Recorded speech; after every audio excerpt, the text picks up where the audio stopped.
think about what comes after or what came before. Love. Love in the good old-fashioned sense, which is today more and more rare, as an encounter. In English and also in some other languages, not all, like French, you use the term fall. We fall in love. Fall in love. Let's say you live a happy life. You are lucky, you have a job, you meet regularly with friends, you are not in love, you just make one-night stands, maybe here and there. You gotta just go for it. Don't think about what comes after or what came before. You drink, you go to blah blah. Then all of a sudden, in a totally contingent way, let's say you stumble on the street, somebody helps you to stand up, it's a young girl or boy, blah blah. And of course, it's the love of your life. And of course, it's the love of your life. A totally contingent encounter, but the result can be that your whole life changes.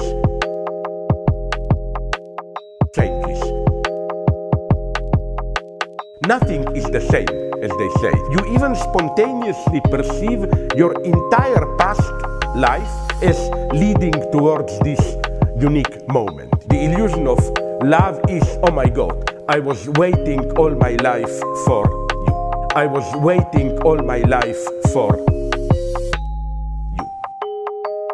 You see here, kid? You gotta just go for it. Don't think about what comes after or what came before. You just gotta bend your knees, take a deep breath, and jump. I think it's getting more and more rare today. We are almost returning to pre-romantic, pre-modern times when marriage or love connections were a matter of relatives, counselors, and so on. Your uncle, your aunt, they selected whom you will marry. Today it's similar, only instead of all those old wise uncles and so on, it's dating agencies, marriage agencies, and so on and so on. What they offer us is precisely love without the fall. Love without the fall. Without this totally unpredictable traumatic encounter. And that's what I find very sad. And that's what I find very sad. Today we are simply more and more afraid of these eventual encounters. You encounter something which is totally contingent, but the result of it, if you accept it as an event, is that your entire life changes. It's a different story.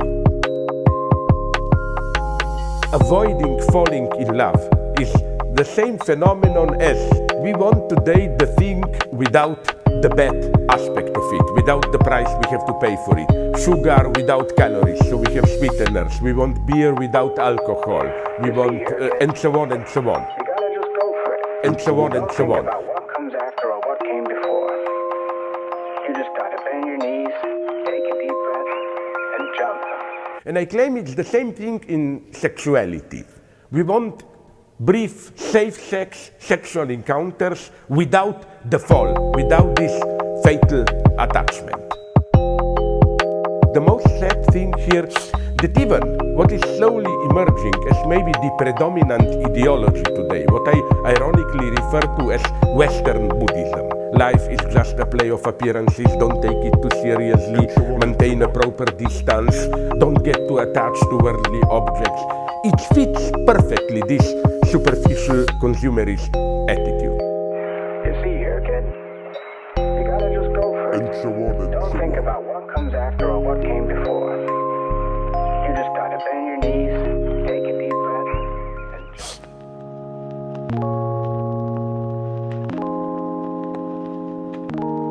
A rabbi had his students hold the scriptures over their heart when they were memorizing them, and they would say, "Why do we do this?" And he said, "So that when your heart breaks, they'll fall in. So that when your heart breaks, they'll fall in." And it's a beautiful idea, which is that heartbreak is actually your ego cracking. And the moment that cracks, you're in the experience of truth. That's when you can really become who you are.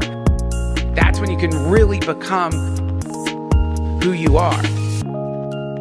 But to get to who you are, it's like when a bone heals the wrong way.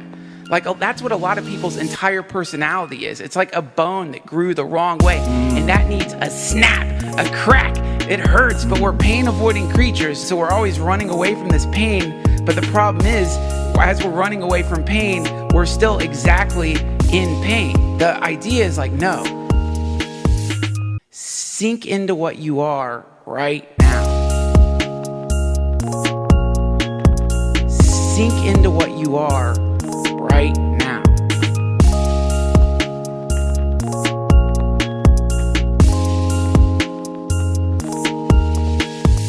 I think that having your personality or your ego or crash can often mean that you were trying to be somebody that you aren't. And some people invest so much energy. Since they were a kid, their mother was telling them you should be like this. They're always working to hold up this giant tail feather. That's when they have like anger outbursts, or suddenly like their friends are like, you turned into someone that I've never met. I don't even know who that is. It's like, no, that is, you met them. You met underneath the tail feather. You met that thing that they're trying to avoid by looking up at this mask that they're holding up to the world. But that seething sea of disappointment, and anger, and horror, and sadness, that's where it's at, man. You got to go into that thing. And for some people, the only way they can go into that is by having a full-scale nervous breakdown, because then they can have permission to dive into that awful vortex of darkness, because underneath that vortex of darkness is paradise. Underneath that, that's love and happiness and joy and connection and tranquility. You can work out, and that will definitely give you a temporary good feeling. But until you address the internal structures that you haven't acknowledged, you're always going to go back to that place where you find yourself morose and depressed and angry, and you don't know why. You'll always go back to that place until you sit with the sadness inside of you. You have to do that. Beauty has fallen into disrepute. For some reason, people have marginalized the pursuit of beauty.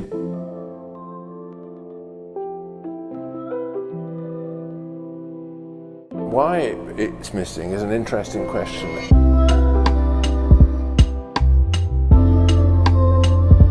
The message that art has been perpetrating for the last 50 or even 100 years, that in the end, that our aspirations to be something better are all self-deception and delusion.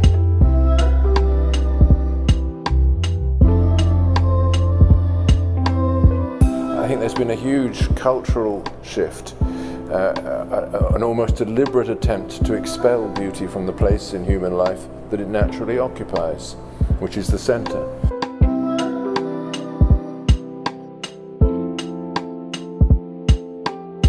To expel beauty from the place in human life that it naturally occupies, which is the center.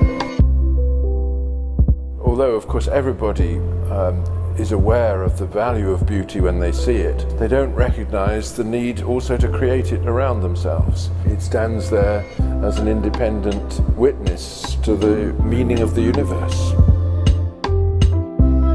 And once you point out that there is a difference between life that's lived with the idea of beauty in focus and life that is not so lived, then people immediately understand it and recognize that there is something missing. Something missing. Something missing. Something missing. One must open one's eyes to nature and to the human world and see the immanence of value. When things speak to you, shine the light that is present in everything, shines through. That's essentially what we mean by aesthetic values, or what we ought to mean. And beauty isn't this casual thing that you might choose to be interested in or not, just as someone might choose to be interested in chocolate or something. If you like, it's the thing that attaches us to the world in the first place. That is the thing that is telling us you belong here. And you, in response, saying, yes, I do belong because you are here. Because you are here. It's part of our self-consciousness, our understanding that we are in the world in a questioning relation with it. That is the thing that is telling us you belong here. And you, in response, saying, yes, I do belong because you are here.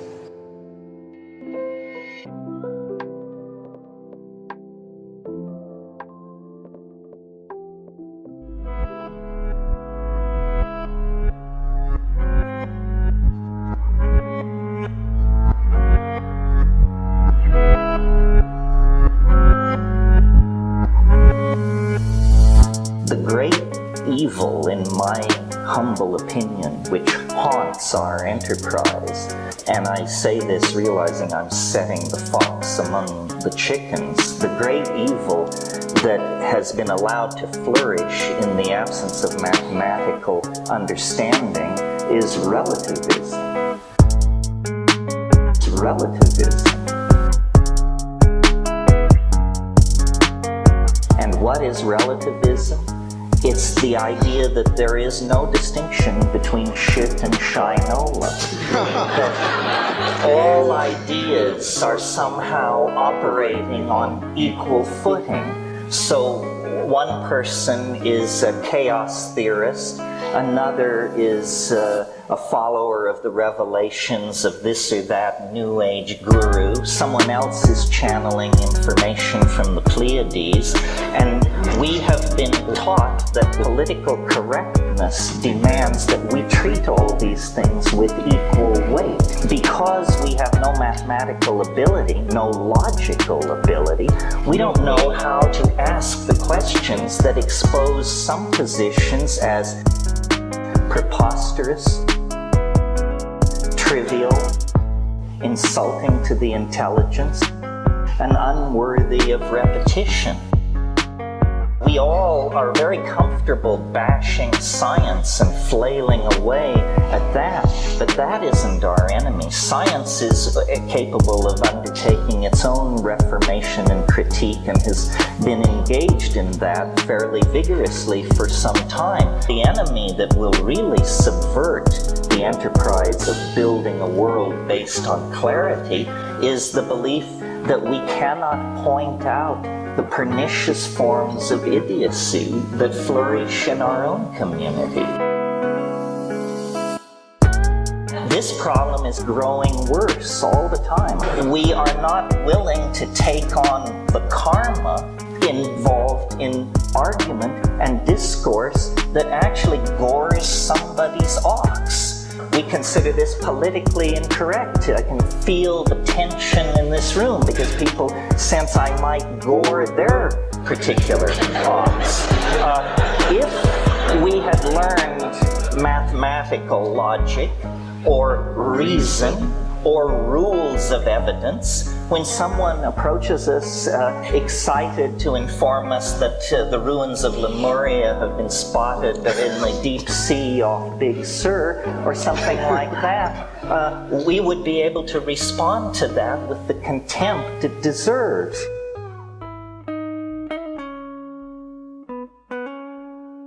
I had a conversation about this recently with someone, and I said, what do you think of the abduction phenomenon? And to me, all of these things are intelligence tests. And the people who pass the intelligence test are not worrying about pro bono proctologists from other star systems showing up unannounced in their bedrooms.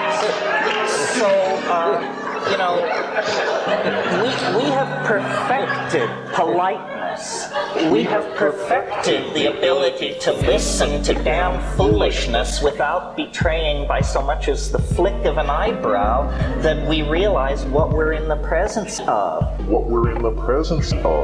Now I think it's time to refine our mathematical skills, learn to think straight, and not be afraid to denounce the pernicious forms of foolishness which are vitiating the energies of our community and making us appear marginal and absurd in the discourse about truly transforming society.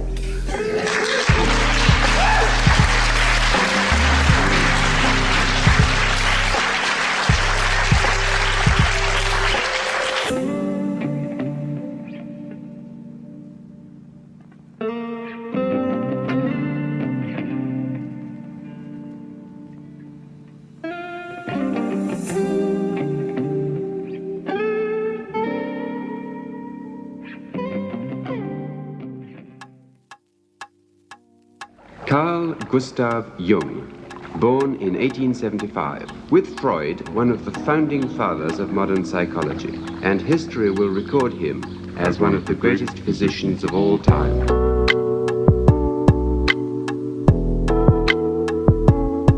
As one of the greatest physicians of all time. What sort of religious upbringing did your father give you? Oh, we were Swiss Reformed. And did he make you attend church regularly? Oh, well, that was quite natural. Yes. Everybody went to church on Sunday. And did you believe in God? Oh, yes. Do you now believe in God? Now, difficult to answer. I know. I don't need to believe.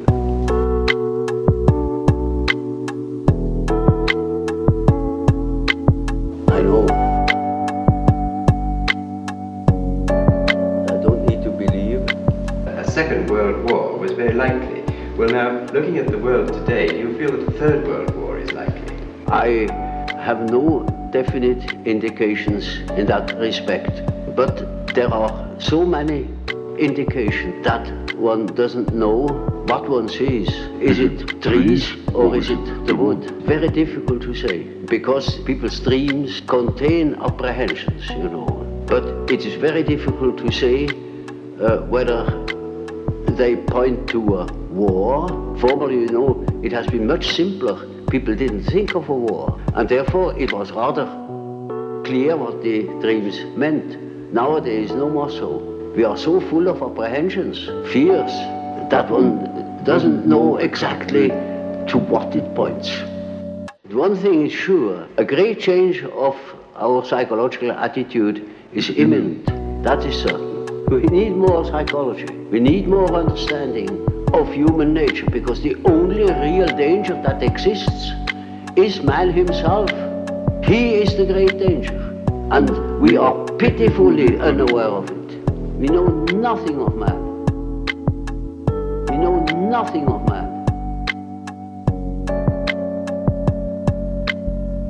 Far too little. His psyche should be studied, because we are the origin of all coming evil. Of all coming evil. Does man, do you think, need to have the concept of sin and evil to live with? Is this part of our nature? Well, obviously. Well, obviously. And of a redeemer? That is an inevitable consequence. An inevitable consequence.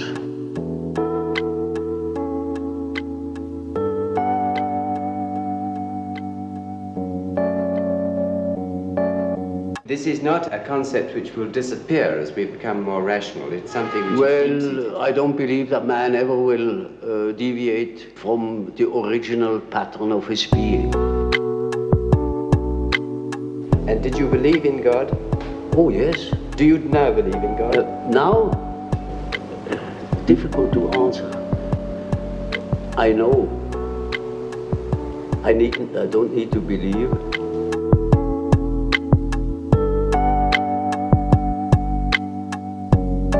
I know. There will always be such ideas. For instance, if you do not directly believe in a personal redeemer, then it is an idea, a symbolic idea.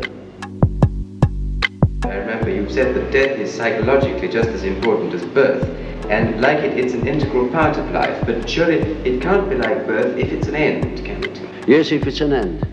And there we are not quite certain about this end. Because, you know, there are these peculiar faculties of the psyche that it isn't entirely confined to space and time. You can have dreams or visions of the future. It's quite evident that they do exist and have existed always. Now, these facts show that the psyche, in part at least, is not dependent upon these confinements. The psyche is not under that obligation to live in time and space alone, and obviously it doesn't. Well, now, you've told us that we should regard death as being a goal, yes, and that to shrink away from it is to evade life and yes, make life purposeless. Yes. What advice would you give to people in their later life to enable them to do this, when most of them must in fact believe that death is the end of everything? Well, you see, I have treated many old people, and it's quite interesting to watch what the unconscious is doing with the fact that it is apparently threatened with a complete end. It disregards it. It disregards it. Life behaves as if it were going on.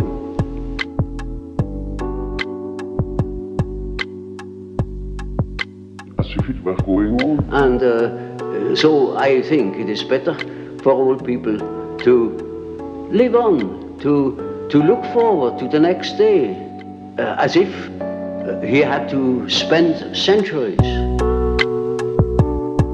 And then he lives properly. But when he is afraid, when he doesn't look forward, he looks back, he petrifies, he dies before his time. But when he is living on, looking forward to the great adventure that is ahead, then he lives. But when he is living on, looking forward to the great adventure that is ahead, then he lives. Of course, it's quite obvious that we are all going to die, and there is something in us that doesn't believe it. There is something in us that doesn't believe it. Doesn't mean to me that it proves something. It is simply so. For instance, I may not know why we need salt, but we prefer to eat salt too, because you feel better. And so when you think in a certain way, you may feel considerably better. And I think if you think along the lines of nature, then you think properly.